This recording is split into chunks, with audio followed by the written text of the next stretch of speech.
Welcome to the Oasis. My name is Mike, and today I'm going to be reviewing Titanic VR on the HTC Vive Pro.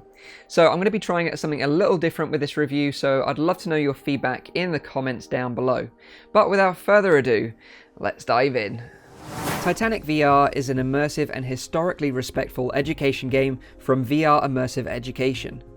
Their previous games include a recreation of Apollo 11, a social presentation platform for education called Engage, and an emergency room training simulator for emergency first responders. Titanic VR isn't so much of a game, although it does have gameplay elements. It's more of an interactive history lesson in VR. And this is exactly VR Immersive Education's goal: learning through experience. In Titanic VR, you have three options to choose from: the experiences, the game, and the sandbox. Let's start off with the experiences.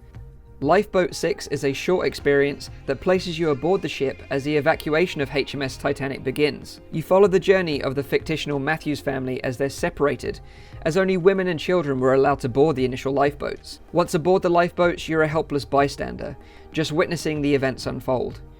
You hear the chatter amongst the others around you who were reluctantly placed aboard the lifeboat and don't believe the ship will actually sink. You then witness, from a distance, the ship's lights flickering, the hull being split in half, and the ship slowly sinking into the darkness. You can hear the sheer panic and distant screams, which resulted in a moving and emotional experience.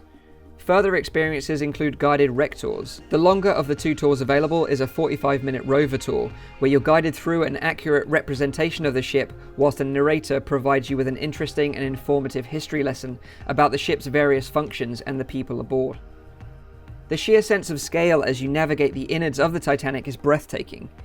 With only the rover's spotlights cutting through the darkness, it provides an eerie setting of a once grand ship, which at times will send chills down your spine.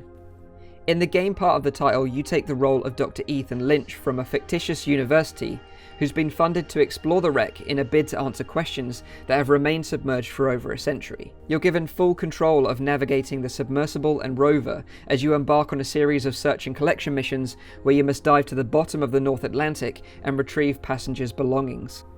Once the recovery mission is complete, you return to the lab to clean and preserve the recovered artifacts. You can also upgrade your rover and learn more about this infamous wreck. There are 8 dive missions and 7 lab missions in total to keep you busy. In sandbox mode, you're free to create your own adventure without any mission objectives. You're free to explore the bow and the stern of the ship at your own pace.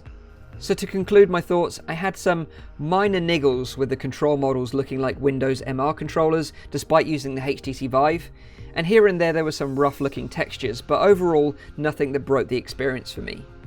If there's one thing that I could have had that would have made the experience even better, it would have been to have the ability to explore the ship in its full glory and get a sense of what it was like before it sank. Or even witness the ship striking the iceberg would have added even more to the package.